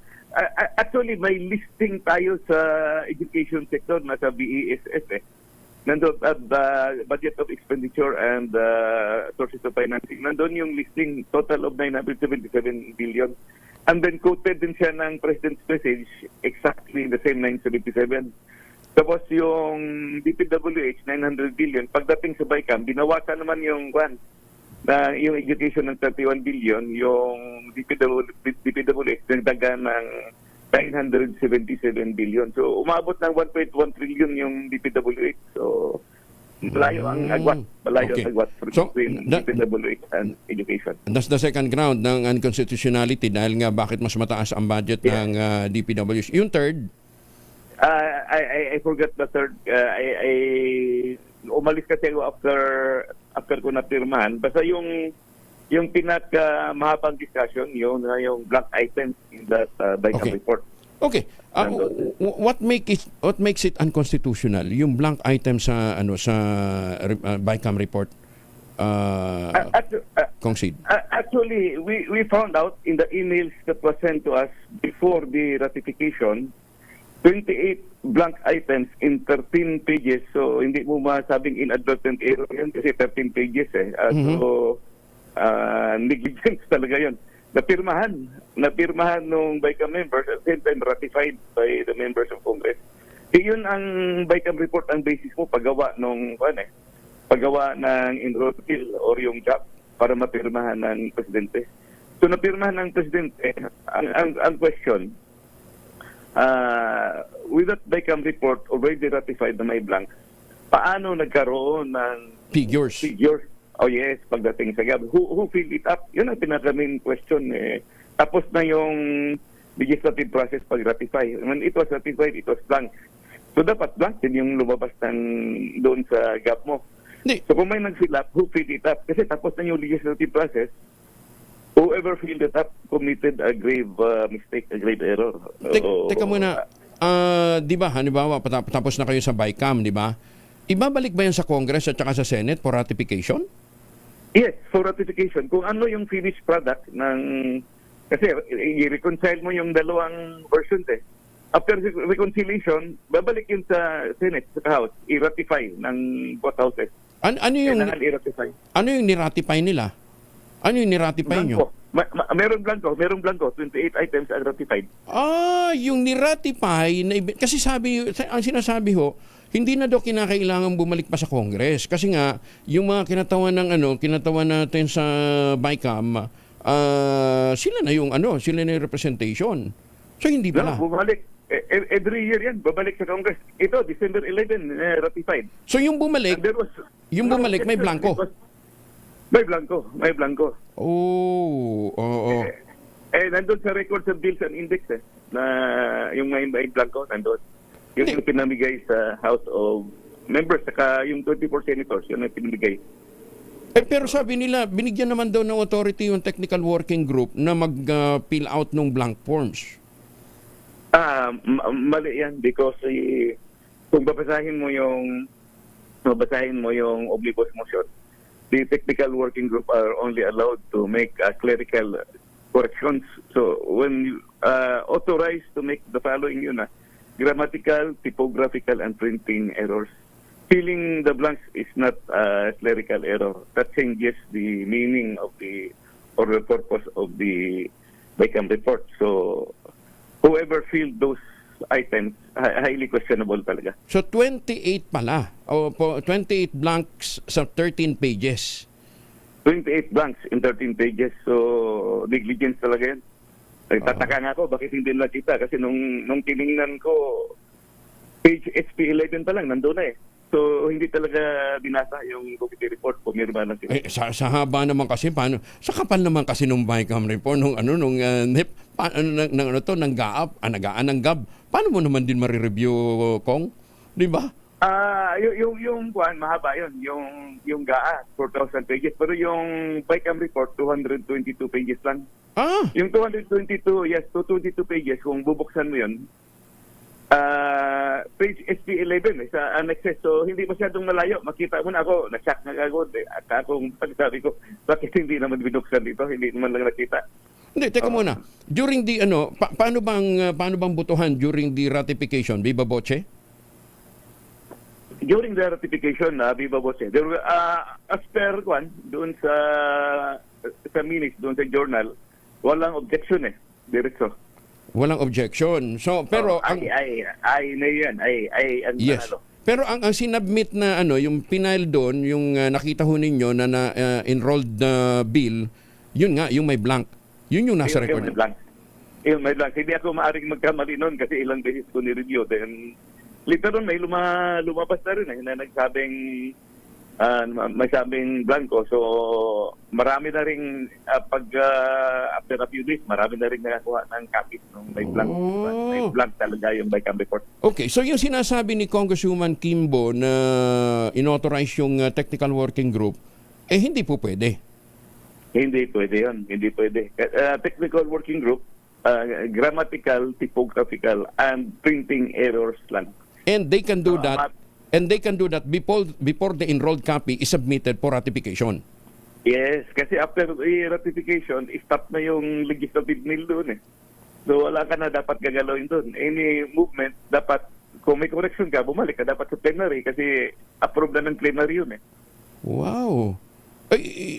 The same yung inaprubahan din ng sa Senado. Baka yung version ng Senado na fill out na. Pareho. Pareho lang? Kasi, pareho. Kasi pareho yung pinadala sa email in fact, before I came out, a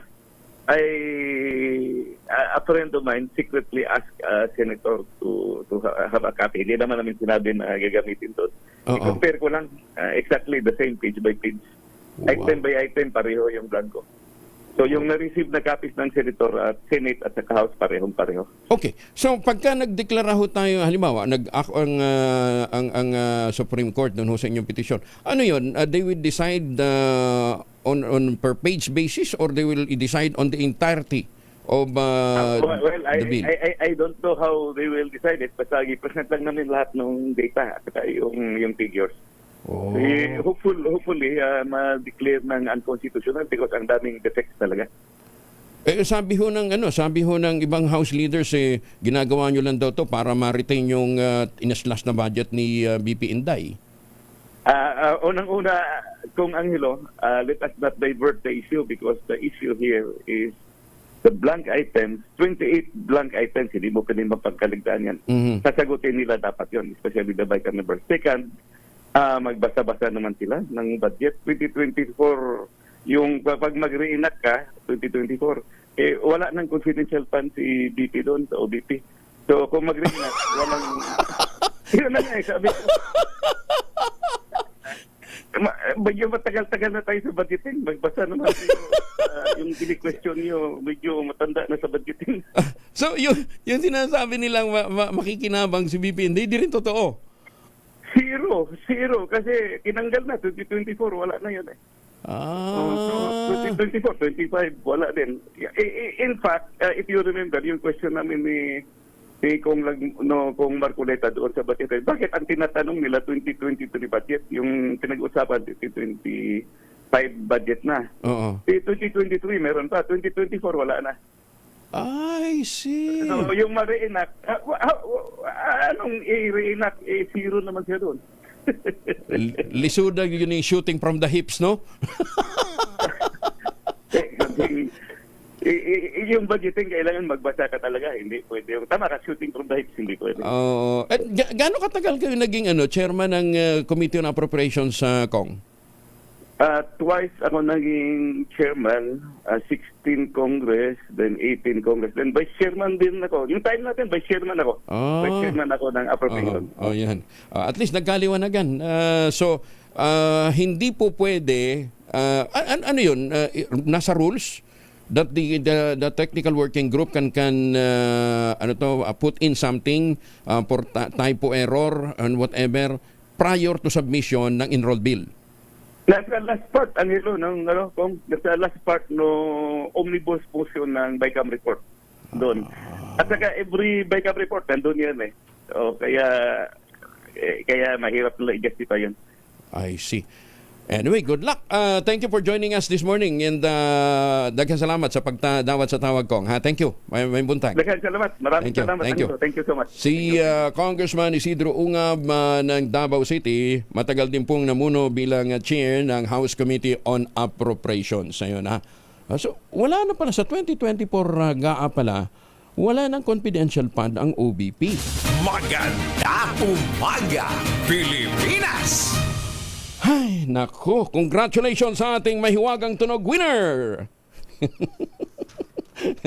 Sino ang anong mahiwagang ballpen na ginamit sa pag-fill in the blanks? Ayun, 13 pages, 28 blanks. Congratulations kay Clint Gentro Fernandez ng Dagupan City! Alamin na natin ang location ng DZRH Bagong Taon, Bagong Lakas, Roaming Team. Si Sherwin Alparo ay nandyan sa Barangay Santo Niño, Marikina City. Lakasan nyo na inyong mga radyo, telebisyon. Malay nyo kayong makinabang kayong tumanggap ng 1,000 pesos. Maganda umaga, Pilipinas! 37 na makalipas ang alas 5 ng umaga. Ang balitang ito ay hatid sa inyo. Para ho doon sa mga kababayan natin dyan ho sa Hong Kong na pabalik ho ng Pilipinas at saka doon ho sa mga naligaw sa Macau. Baka kayo ay nagbabalak na magpasalubong ng tsokolate. Huwag nang imported. Meron ho tayong tangerine chocolate. Ang tangerine chocolate. Teka muna. Bakit? Ano yun? May pumapasok na ano? May pumapasok na. Ha? Ayan, oo. May pumapasok na kung ano monitor sa monitor ko, ha? Ayan, ha? Ito pa rin ang pangarap magkaroon. Ano ba yan? Tumatalon. Ayan, okay. Tangerine chocolate, ang produkto po ng mga magdinihog dyan po sa lalawigan ng Quezon sa tulong po ni Dr. Helen Tan. Yung pong mga planting material na kakao galing Davao, hinakot po yan para maitanim sa ilalim po ng mga yugan dyan po sa lalawigan ng Quezon. Available sa 0919-095-5935. At sabi nga po ni Dr. Helen Tan, may mahigit 10 variants po ito ng tangerine chocolate na mga raw material ay galing din po sa ani ng ating mga magsasaka.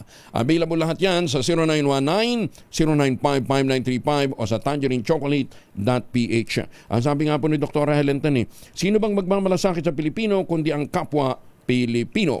Maganda umaga, Pilipinas! Lalaking naharap sa kasong simple theft, hindi pinagbigyan ng hirit na piyansa para sa kanyang pansamantalang kalayaan. Bahala na. Nalito tuloy ako lalo doon sa headline nyo. Alamin natin ang report mula kay Edwin Duque, Aris 23, Edwin. Kuya Jel, matagumpay na naaresto kagabi na makakawat ng pulisya ang 55 years old na si alias vlogger na akusado sa Malabon. Ayon dito kaya NPD Director Police Colonel Rosito Ligan, Namatan ito sa kaban ng Vincent Street sa kanto ng Guillermo sa San Rafael Village sa Nabutas. Ang pag-aresto ay sinagawa ng mga tauhan ng warrant section ng Nabutas Police kaugnay doon sa standing warrant nito para sa simple death na inisyu ni Judge Benjamin Antonio, ang presiding judge sa RTC Branch 170 sa Malabon noong November 18, 2024. Ayon sa korte, dahil sa hindi nito pagsipot ko in jail sa simpleng kaso at petsang itinakda ng korte, ay walang inirekomenda ng piyansa ang korte rito para sa kanyang pansabantalang kalayaan. RS23, Erwin Duque, nagulat sa DZRH, una sa Pilipinas, una sa Pilipino. Maganda umaga, Pilipinas! Ayan, balikan muna natin si Sherwin. Ito na ang ating winner sa DZRH Bagong Taon, Bagong Lakas Promo. 1,000 ang naghihintay sa swerteng mahuhuli. Ito magandang huli, ano ha? Hindi yung huli sa busway. Malaki palang multa sa busway, ano ha? 5,000. Oo. 5,000 pa lang multa pagka nahuli ka sa busway. May sermon pa ni Daddy. May sermon pa ni Daddy. Eto kaya magsisermon kaya si Sherwin Alparo. Sherwin, good morning. Ay, naku, talaga mapapasermon ako dahil hindi naman sermon yan eh. Hindi naman sermon yan ginagawa mo. Uy, sermon ako hindi. Slicein. Sherwin, slicein mo nga yung slicein mo nga yung hotdog mo, sama ng dating oh. May cheese dog yun, ano ka ba? Slicein mo nga. Sa uli natin, dito sa Marikina sa Barangay Santo Niño, itong si tatay pangalan mo? Esril po, Esril Santos. Esril Santos. O, tignan mo, yung radyo niya, pagkalakas-lakas. Oo. Uy, grabe, sinauna yung radyo niyo, oh. Oh, pang World War II ba yan? May CD player. May CD player. Oo, lagi po kayo nakatunin sa DZRH. Apo. At pag gumagang ganito, talagang hindi ko kay Kuya Angel. Teka muna. Sherwin, tanungin mo nga si Esril, saan niya napulot yung kanyang pangalan? Esril. Kakaiba eh. Parang lahat kasi kami magkakapatid, puro letter E. Okay. Wala. Ako bulso, parang wala nang mapili. Yun na lang. Yung hindi ayos. Anong spelling ng Esril? S-R-I-L. Talagang Esril. Literal na Esril. E-S-R-I-L. Saan ang galing yung S? Hindi kasi inaalam ko kung saan. Saan ang galing yung S? Wala po. Parang S lang. Hindi kombinasyon ng pangalan ng magulang. Lahat kasi magkakapatid, puro nagsisimula sa letter E. Ayun nga binabaliktad ko rin. Sabi ko, pwede baka binaliktad na. Lirse. Elaine, Erwin. Ilan kayo magkakapatid? Sa'yo, Erwin. Puro E. Tapos sa akin, bulso, pinag-halo-halo na. Mabuti nga ang pangalan sa iyo Esril, hindi naging Ewan. Oy, palayo ko yun, Ewin naman, Ewin. Okay. Congratulations ha. Dahil palagi ka nakikinig sa DZRH at paborito mo si Kuya Angel Palmones. Ito, meron kang 1,000 pesos. Ay, salamat po. Salamat. Siyempre, meron ka rin DZRH grocery yan para sa pandagdag. Kasi masarap din spaghetti nila dito. May spaghetti po, may pancit canton po. At meron din sila, ano po pinakamura, Kuya Angel? 5 pisong sopas. Sopas, meron pa kami 5 pisong sopas. 5 pisong sopas? Meron po. Lupit ha? Yung kinakain ko kanina, Kuya Angel, maliit lang niya lalagyan, pero masarap. Okay. Makrema po ang sopas ko, masarap. Oo. At teka muna, may tatanong tayo kay Boss Esril. Boss, tayo lang naman nag-uusap dito. Wala namang nakikinig dyan sa munisipyo, sa City Hall, ha? Oo. Kumustang laban dyan kumustang laban dyan sa pagka-mayor? Medyo mahigpitan po. Mahigpitan. Malakihan bang hatag? Mahigpitan po ang mayor dito. Oo. Malakihan bang hatag? Sino mas malaking magbigay? Hindi. Parang press lang eh. Akala ko mas malaki magbigay si Sherwin. Alam mo ba na yung iba dito natatawa na rin sa sinasabi. Sige. Congratulations. Maraming salamat. Okay, Esther, maraming salamat sa pagtutok sa DZRH. At syempre sa mga nais manalo ng 1,000 pesos, lagi tumutok sa DZRH Bagong Taon, Bagong Lakas promo. RH6, Sherwin Bata Alfaro, DZRH, una sa Pilipinas, una sa Pilipino. Maraming salamat, Sherwin. Tutok lang, tutok na sa DZRH Radio, DZRH Facebook, DZRH YouTube, at DZRH TV. Baka ikaw na ang susunod na winner sa DZRH Bagong Taon, Bagong Lakas, Mas Malakas promo. Buti na lang, honest sa Esril, sabi niya, pareho. Oo, malakihan nga talagang hatag dyan po sa Marikina. Oo, dami nilang pera. Pera ng bayan. Maganda umaga, Pilipinas! Presyo muna ng gulay, bumaba ng 20 piso sa Maricaban Market sa Pasay. Detalye muna kay Giselle Ricoport, RH15. Giselle, good morning. Good morning, Kuyang Angel. Patuloy sa pagbaba ang presyo ng mga gulay dito sa Maricaban Market sa Pasay City. At sa katunayan, 20 pesos na kada kilo ang iminura sa nakalipas na isang linggo lamang. Ang kamatis sa dating 120 pesos kada kilo, mabibili na lang ngayon sa 100. 140 pesos naman ang kada kilo ng ampalaya mula sa 160 pesos noon. Ang talong mabibili sa 150 pesos kada kilo mula sa 170 pesos, habang ang carrots 140 pesos kada kilo mula sa 160 pesos noon. Ang patatas mabibili sa 160 pesos kada kilo ngayon mula sa 180 pesos. Ang labanos naman 70 ang kada kilo mula sa 90 kada kilo, habang ang bell pepper 220 pesos ang kada kilo mula sa 240 pesos. Ang labuyo nagmura din sa 250 pesos kada kilo mula sa 270 pesos. Ang siling pansigang 110 kada kilo mula sa 130 pesos noon. Ang patola naman 85 pesos kada kilo mula sa 130 pesos kada kilo. Ang kalamansi 130 pesos kada kilo mula sa 150 pesos. Ang sayote bumaba rin sa 50 pesos kada kilo mula sa 70, habang repolyo 90 ang kada kilo mula sa dating 100. Ang pepino 70 ang kada kilo mula sa 90 kada kilo, habang ang bawang nagkapako sa 170 pesos kada kilo. Ang luya naman nagmura sa 180 pesos kada kilo mula sa 220 pesos noon. Ang Baguio beans mabibili ngayon sa 75 pesos kada kilo mula sa 95 pesos. Pero ang sibuyas nagmahal sa 160 pesos mula sa 150 pesos kahapon lamang dahil daw sa limitadong supply. Sibuyas na ano? Sibuyas na pula? Sibuyas na pula. Oo. Kuyang Angel. Kasi matagal na. Sa nakalipas lang na magdamag, 10 piso yung minahal. Ang sabi nung mga retailers na nakausap natin, yung binabanggit doon nung supplier, limited daw yung supply sa ngayon. Malunggay, magkano?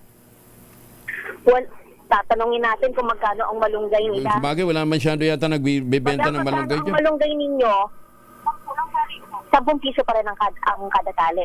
Kaya yung Angel, tali, ha?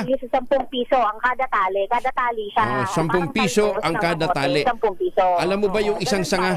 Alam mo ba yung isang sanga ng malunggay? Isang sanga. Yung isang yung mahaba na gano'n. Yung isang, kasi cluster naman yun. Basta yung isang gano'n, di ba? Ng isang sanga ng malunggay. Hindi naman sanga basta yung isang pahabang gano'n, yung pinagkabitan. Alam mo ba sa Amerika yan? Sabi ni Engineer Sintay, Robert Sintay, na nakausap ko. Sabi ko, magkano namang gulay doon? Sabi niya, alam mo, malunggay doon. Ha? Ang isang yung isang tali lang, isang ganon, isang sanga na ganon. $1. $1. Oo. $1. Baka pwede natin. Bagay, madaling masira yan, ano? Tapos sabi ko sa kanya, di magtanim ka na lang. Sabi niya, oo, pero pagdating ng winter, masisira pero sabi niya, nagtatanim din ako ng kamatis, ng radish, tsaka iba pang mga gulay. Sabi niya, kaya lang, kailangan mabilis ka kaysa sa squirrel. May mga kalaban, baka maunahan. Sa likod bahay namin, Kuyang Angel, na-harvest ko lang yung na yan, ng malunggay na yan Ba talaga? Ba talaga? May tanim ka ng malunggay sa likod ng bahay mo, ha? Marami kaming gulayan noong araw, Kuyang Angel, sa Bulacan. Sa Bulacan? Nakala ko dito sa Metro Bulacan. Manila. Sige. Hindi na nabubuhay yung mga ordinaryong tao. Bumakasa sa tanim-tanim. Thank you, Giselle. Salamat Kuya Angel. Ito si Giselle Ricafort para sa DZRH, una sa Pilipinas, una sa Pilipino. Pero alam mo ninyo, thank you Giselle, dapat talaga ibalik din natin yung Green Revolution dati. Oh, di ba? Inabutan mo ba yun, Ray? Yung Green Revolution daw. Kwento lang naman to sa akin ni Ivan at saka ni ni Malo Cabral. Nung panahon daw ng unang Marcos, Marcos, yung tatay ni may Green Revolution, yung magtatanim ka ng gulay sa harap ng bahay mo. Oh, susuplayan ka para mura may accessible ka sa mura at saka preskong gulay. Kaya lang dito sa atin ngayon, sa kapal ng polusyon, baka ang makain mo polluted na gulay. Maganda umaga, Pilipinas! 52 na makalipas ang alas 5 ng umaga, oras na para tayo po magultabayo. Pero sabi nga po ng mga dalubhasa, isang oras, 2 kapsula bago matulog para mas efficient po nating mapakinabangan ang mga benepisyo po ng ultabayo. Ano ba itong ultabayo? Ang ultabayo po ay postbiotic with Lactococcus lactis strain plasma. Dumaan po ito sa mahabang clinical trial sa Japan. Hindi po kwento kutsero, hindi po mga testimonial. At ang bawat kapsula po ng ultabayo ay nagtataglay ng 50 billion cells ng Lactococcus lactis strain plasma. Kaya napaka-potent niya po na pagpasok sa ating katawan na itataboy po yung mga toxins sa ating sistema dahil ina-activate po nito yung PDC, yung plasmacytoid dendritic cell. Ang tawag po dyan ay commander ng ating immune system. Nakakatulong yan para ma-achieve natin ang magandang tulog. Pagka magandang tulog, nagkakaroon tayo ng sapat na pahinga. Pagka may sapat na pahinga, nagkakaroon tayo ng panibagong sigla sa pagharap sa hamon ng panibagong bukas. Ayan. Ang ultabayo po ay available sa Mercury Drug, Amesco Drug, Pasmed Pharmacy, Joann's Pharmacy at Curamed. At wag natin kalimutan, ang ultabayo po ay hindi gamot at hindi dapat gamitin panggamot sa anumang uri ng sakit. Ang ultabayo po ay halal certified, rehistrado sa Food and Drug Administration, kaya't ito'y nirerekomenda ng mga doktor. Pero wag natin kalimutan, ang ultabayo po ay hindi gamot at hindi dapat gamitin panggamot sa anumang uri ng sakit.